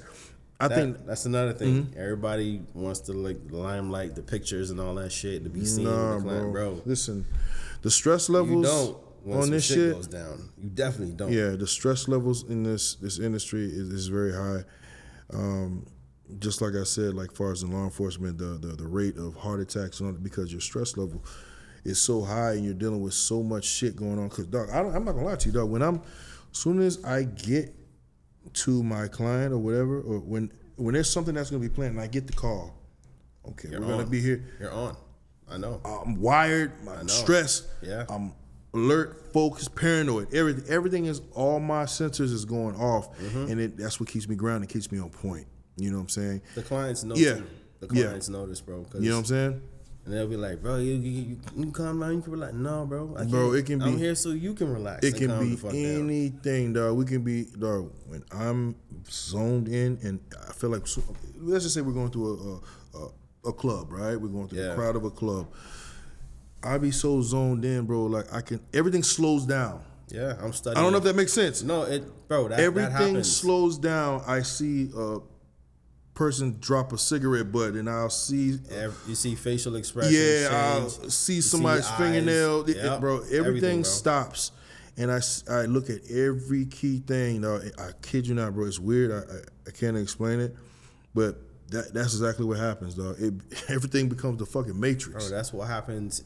They call it getting in the zone, right? Yeah, the it's a same zone. shit- It's a the zone. Same shit that happens in sports. Yeah. It happens in, bro, like, yeah. Yeah, I don't know if this it's the happened with same. anybody else, but I know when I was playing sports, and this is probably a common thing, and I never asked nobody this. I'm like, yo, do you get this too? Yeah, bro. I know because I play running back, all I know is when I would get the ball, I didn't hear the crowd.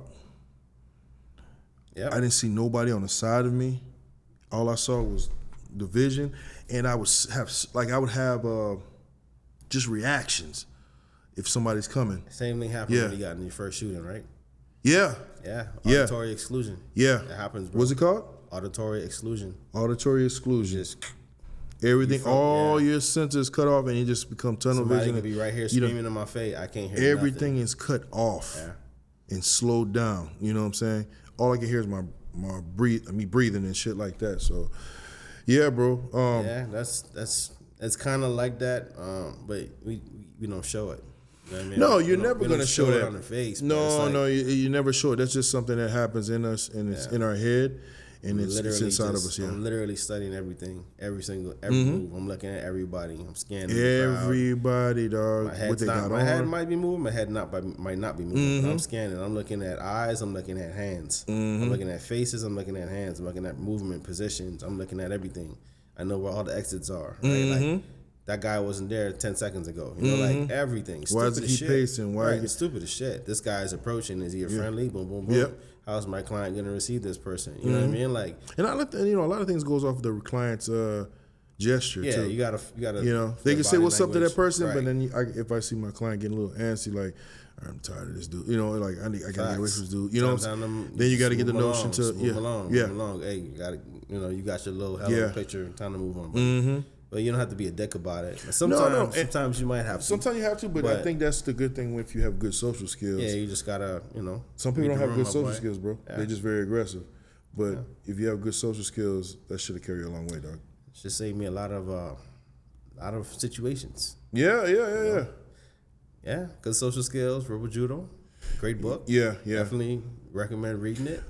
Yeah. But yeah, sometimes you gotta do what you gotta do. Sometimes you get in them situations, and You got to be hands on. even if you do get hands on, you could still stop it from going further than that. Oh, of course. A lot of times, like, I was talking to my partner, the one I'm doing the detail with. He showed me this video, bro. This shit just happened. So I think it was in Africa or something. Some reality show chick or whatever, right? She was coming out of this room. The camera crew's coming. She walks out. Security's behind her, and somebody throws water on her. Oh, I saw it. Somebody throws Big dude water. threw that rail to the Big side dude with and the beard. slammed her. He's fucking fumbling over the rails, threw it out the way, and then pushed her on the ground. Yeah, right? that And didn't he was do- like, that "What do you served no think?" I was purpose. just like, "Dog, he just made it from bad to Yeah, worse." dog. That His is client already been That compromised. is not what we're doing Yeah. in this industry. First of all, second of all, bro, you left your principal unattended There you go. to go get some get back There you because you look stupid. You fell over the guardrail and you wasn't in the proper position. And you Supposed to probably lead. opened her up to a lawsuit, right? Yeah. 'Cause you just 'Cause assaulted this woman on camera, bro. She's not gonna sue you. Right. She's You gonna ain't sue the shit. highest She's bidder. gonna You know what I'm sue saying? your client. Yeah. You feel me? So I was like, we were talking about that, like maybe a couple days ago. He was like, what could have been done different, bro? He was in the wrong position. How you gonna send your client out of the doorway into the crowd. Yeah, into a crowd of Yeah, people? yeah. They're literally within arm's length. That rail was like maybe one lane wide, right? That's a huge no-no, right? So I was like, he fucked up. He was out of position. He wasn't moving right. And he got exposed, and he felt some type of way. And instead of getting his client out of harm's way, like That's exactly what pushing he's her supposed to out do. Exactly. Oh shit, she got wet. Even if it can happen like that, Oh, boom, it's get it just out the way. water. It don't matter. Yeah, Let me get go it in out. operation mode. Let's Get it control the out. Yeah. situation. Nah, he wanted some get back. Yeah. He looked stupid. He fell on the ground. He got up, threw the shit out the way, and assaulted the person. Bad Like, it choice. just made no sense. Bad move. That's like no training. No training, and he was going off of emotion. 100%. He was definitely going off of emotion, So embarrassment. even if you have to get in a situation like that where you gotta do what you gotta do, it can't be no personal shit. It can't be no, emotional driven. It's like if I have to put hands and feet on someone, it's to get my client out that Exactly, situation. That's exactly. the only, or to prevent a worse situation from happening, because that's happened before, right? So somebody about to start some shit, he might be with a principal, and he might have 15 niggas with him, and they hood niggas, they ain't playing this shit, and somebody just happen to fuck up and do the wrong thing. You can't let him engage with any of them. Yeah. You got to take that threat out quickly. Yeah. Because if one of them jump, all of them jump. All of them jump. And everybody going to jail. Yeah, So, there's situations where you have to kind of use your discretion. Even if you go about it a certain way, like when I did what I had to do in the club, security gave me, I appreciate that, man. Good looking out, boom, boom, boom. They gave me my props. I was a little worried, but, it was to prevent a bigger incident from happening. So I'm not telling people to go out here and fight in clubs. It's not what we get hired for. yeah. But you kind of have to use your discretion. So Of course. That situation was the best option. Yeah. It was the quickest solution to end the threat before it became a real issue. And that was it. And that's what we did. We had a great night. Left. Nothing happened. That was that. Club security stepped in and did their job after the fact. Yeah. And we all had a good night. Escorted the personnel. So it's and like, everything. yeah, that's why I don't go to clubs. That's why I don't go out unless I'm working. Yeah. Oh well. Major key. Two Stay out the different way. scenarios. Stay out the way. I go to network at least once or twice a week. Networking for sure. Yeah. Not clubs per se, but maybe lounges and shit like that. But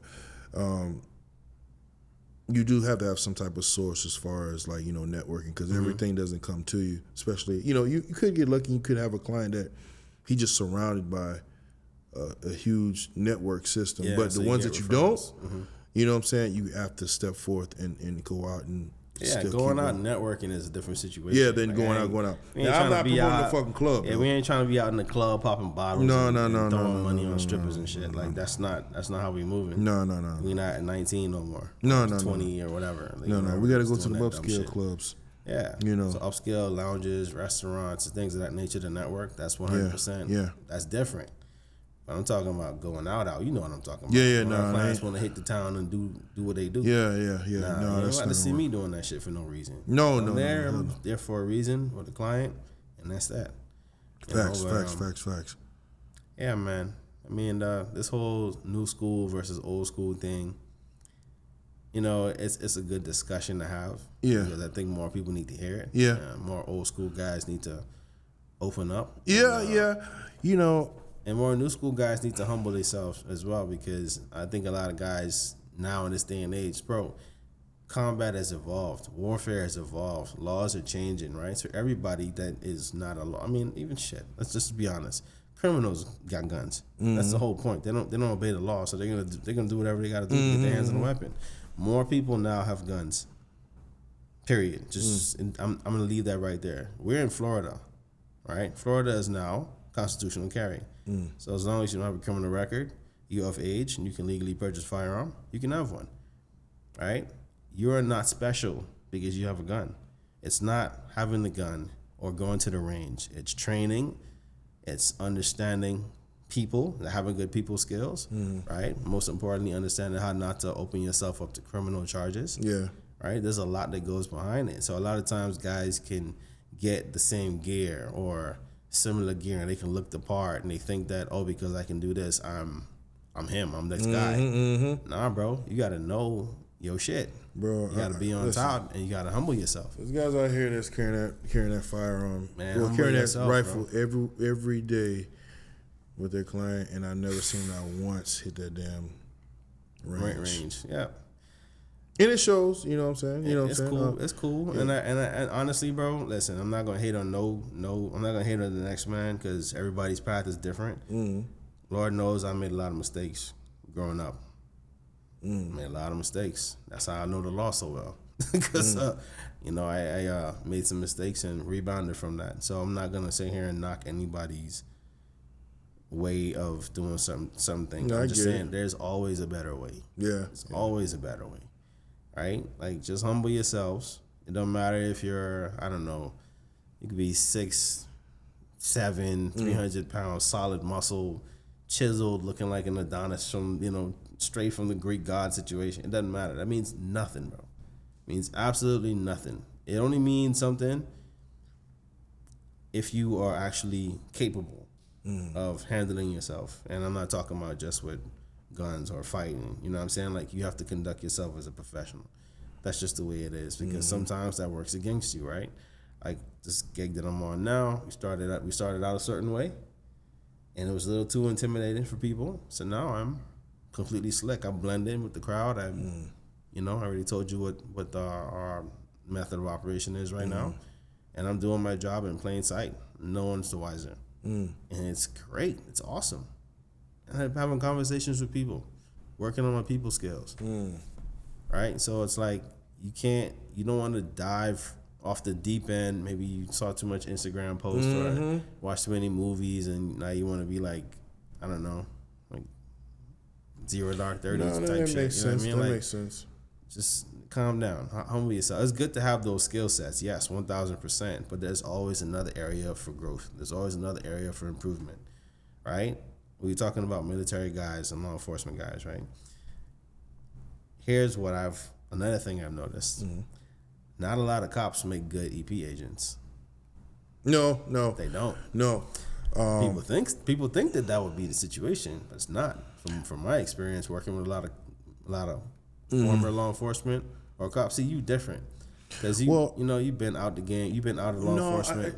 It's that too, dog. But I think it has a lot to do with the fact that I grew up, the way I grew up and the way I was raised. Yep, like military guys. Yes, so discipline, respect, household. That was more of the household of the discipline, and don't talk unless you get spoken. Stuff like that. Yeah. So that instilled in me, the law enforcement was just like a component. It was just incorporated in it.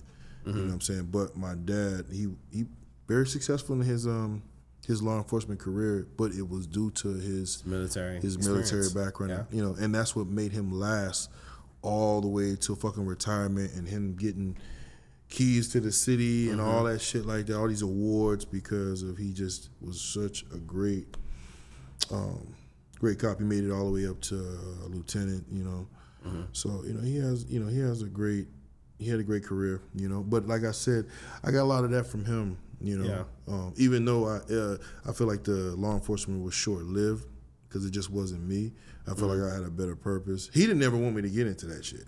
Because as soon as I got out, he was like, I told you so. That's some real shit. He was like, I told you so. And I'm like, because I was like, why didn't you fight for me? Like, why didn't you sit me down? I'm like, nah, bro. You worked this hard, you came in. The second I was ready to get out that shit, he was like, look, man. And and the thing about it was I don't like speaking about this. I ain't gonna speak about the departments. No. I feel you. There's a lot of crookedness I dated cops. Yeah. I know. No, there's a lot of shit you gotta turn your head. Yeah. I got into law enforcement when I was 24 years old. I was fresh out of college, man. And there's a lot of shit you see that you gotta turn your head, that is not right. That some of these officers do in the streets. My dad never told me that. You know what I'm saying? He wanted to tell me, but he's the code is the code. The code is the code. There you go. Code, bro. So it wasn't.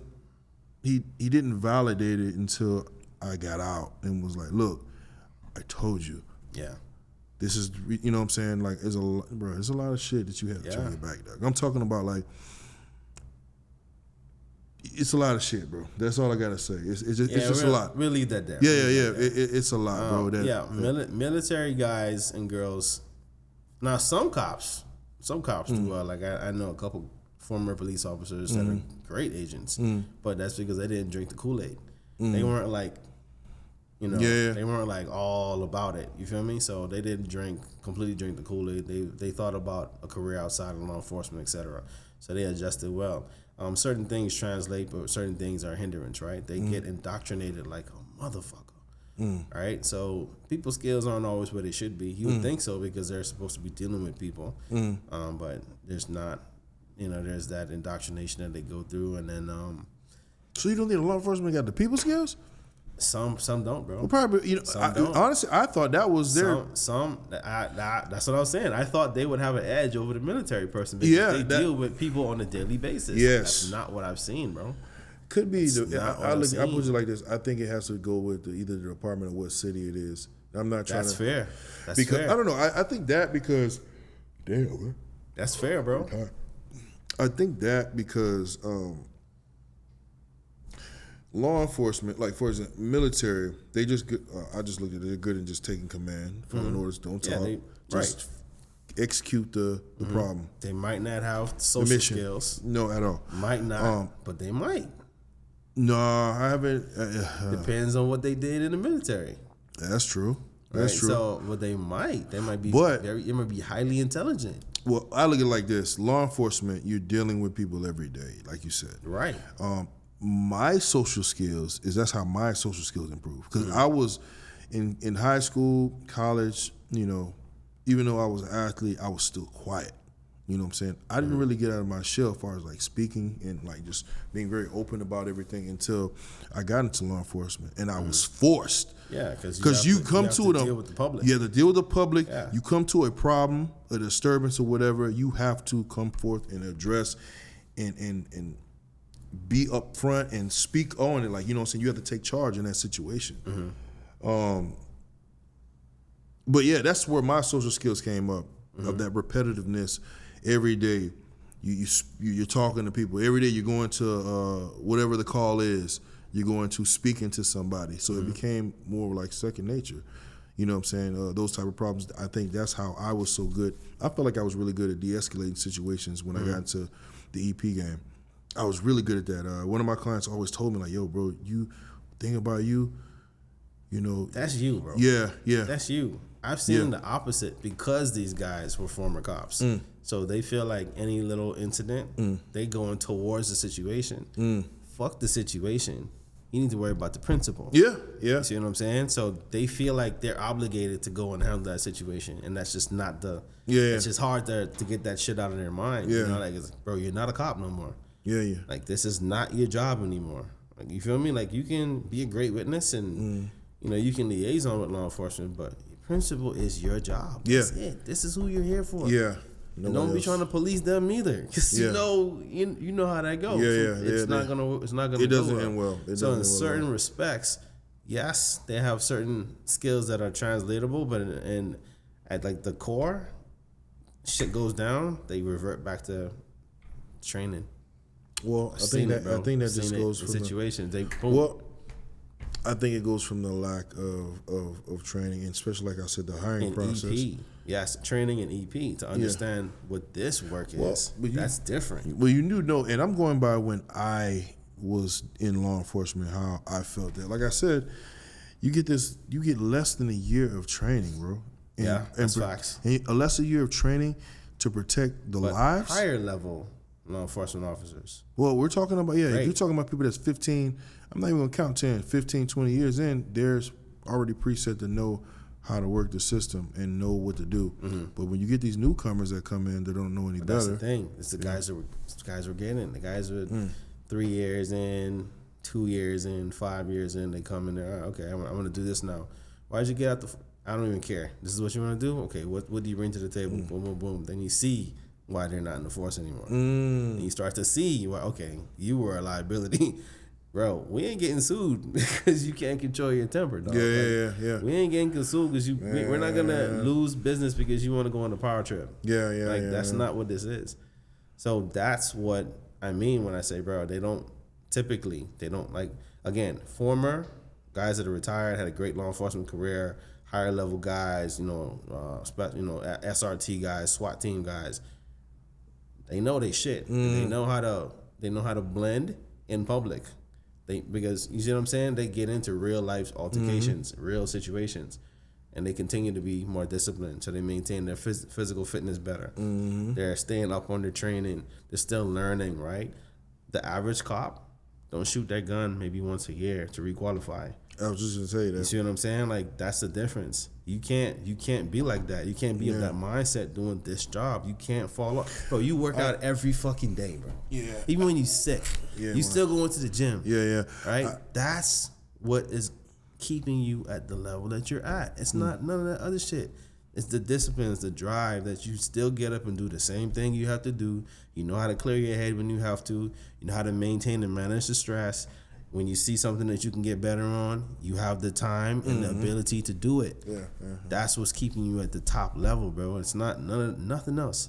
And that's not what I'm seeing from a lot of people from that community. I'm just putting it that way. Yeah. Well, everybody has an opinion for themselves. You know what I'm saying? I can see some things where you're coming from on that. I can see where you're coming from on that, man. I can definitely... but like I said, I only think it's that way because of the lack of experience they give them to learn. There's no way that you can learn all that shit in 7 to 8 months. Hell no, bro. And the thing about it is, those 7 to 8 months, you're going to class 8 hours a day, 40 hours a week. I don't know about you, but I can't sit there for 8 fucking hours doing book work. No. I can get 4 hours. And after 4 hours, man, everything is sounding like mush. Like everything I can't retain anything else. And that's because you're talking to me for 8 straight hours, bro. Like, once you hit that 4, I'm like, yo, this is a lot of information that we're retaining. You know what I'm saying? But I think it's just too much information. It's just too much stuff of stuff they're giving them all at once. Too much information that they just can't get all of that shit out. I remember we was watching, it was just like different scenarios, man. And I remember we were watching a police killing. They show you a lot of that shit, dog. Yeah, and they show you, and it's raw, like it's. Yeah, I've seen it, bro. I'm not gonna say who, but bro, like I said, I train a lot of cops. Bro. I train, and not just like beat cops, not like regular. You know what I'm saying? You talking about jump out boys? You talking about robbery, homicide? You know, we talking about some high level shit.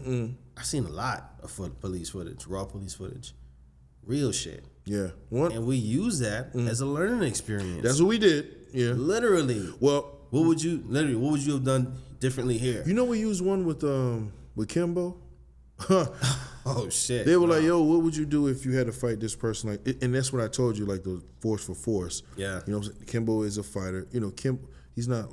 Well, now he was licensed at first. You know what I'm saying, for his glove, for his hands. But at that point, when he was fighting in the backyard, he wasn't licensed. No. But it should have been. Yeah. You know what I'm saying? He killing people with them fucking hands. Yeah, bro. It's different situations. Yeah. Like, they were asking, like, what would you do if you had to fight that guy? Would you pull your gun out, or would you fight for your life to defend yourself? You know what I'm saying? A lot of them motherfuckers said they pull their gun out.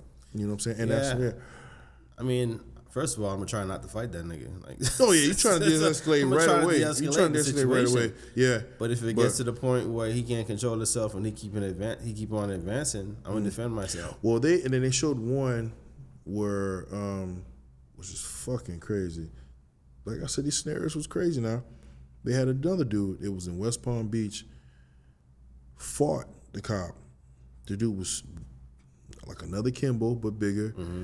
See, that's tricky, he didn't pull. He was trying to fight him. That's tricky, dog. Yeah, it's very tricky. And because people, if a dude like that has intent and he's still coming at you and he wants to fucking kill you, what made him, you have a weapon on you, he could beat you up, take your weapon, and kill you. That's what was about. That was bound to happen. If he didn't have that, three gauge?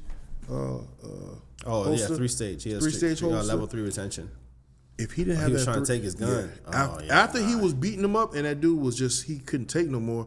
Yeah. He tried to take his gun, and he was flinging him all over the fucking street because he was so strong and so big. Yeah, he was flinging him like a dead body all over the street. He got to get it, bro. Oh, definitely got to get it now. Got to get it, bro. He beat this, bro.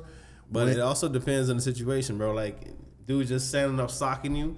And you a little dazed. That's already deadly, dog. That's already deadly. Yeah, but if you're on the floor, niggas trying to stomp you out and that's take your deadly. gun, that's deadly force. That's deadly. That's deadly force. Use of deadly force is warranted, guys. Yeah. Do not try to fight a Kimbo Slice. Yeah. That's not what I'm saying. But you know, I think a lot. Well, yeah, that's true. Yeah, no. First of all, this is why you need to learn. This is why you need to do combat training of some sort, whether it's boxing, jiu-jitsu, I don't know, whatever it is. Because if a guy like Kimbo is trying to fight me, jiu-jitsu will come in handy at that point. Because he's going to have the close distance to hit me. And when he does, I'm going to try to wrap him up and choke him up, whatever. Keep talking. You know what I'm saying? So it depends on the skill set. Also, knowing your level of training, knowing your skill set matters. Don't overestimate your capability, and don't be in a situation where you have no capability to defend yourself or fight. So if you know you can't fight and you got a gun, I'm not telling you to just be a bitch and pull your gun. Avoid the conflict as much as you can. Yeah. But if you cannot, there is such thing as disparity of force, right? Size matters. Ability to do you harm matters. So as long as you could articulate with law enforcement why you made the decision to pull your weapon and fire, you'll be fine. And you got to remember, in today's day and age, cameras everywhere. So if you're the aggressor and you pull your gun, you going to jail. So literally, it doesn't matter. You just have to remember there's eyes everywhere. Make witnesses, good witnesses for you. But first of all, you shouldn't even be in places where you should try your best not to be in certain situations where some shit like that could happen. There's a guy, I forget his name, but there's a guy on the YouTube channel I used to watch, Asp, right? It's just the law of stupid. Stay out of stupid places, stupid times, where stupid people hang out, and stupid things can happen. If you keep those laws, you'll be fine. But that's about all I can say, man. Try to make yourself the best equipped person you can be to do this job. Whatever you think it's going to take to get into this world, it's going to take more. And if you get a chance to get into this world, make the best of it. All right? That's all I got to say. And, guys, I think remember this podcast episode because you'll be seeing a lot more of this guy. This guy's been moving at a fast fucking pace, man. So, in a good couple of years. Yeah, fast couple years. Derek, man, it's been a pleasure, bro. This has been an amazing podcast, dog. Always a pleasure, We will brother. be doing a lot more. You know what I'm saying? And, brother, this was a good one. So, guys, stay tuned to the next episode for House of Fame podcast. We're going to leave it like that.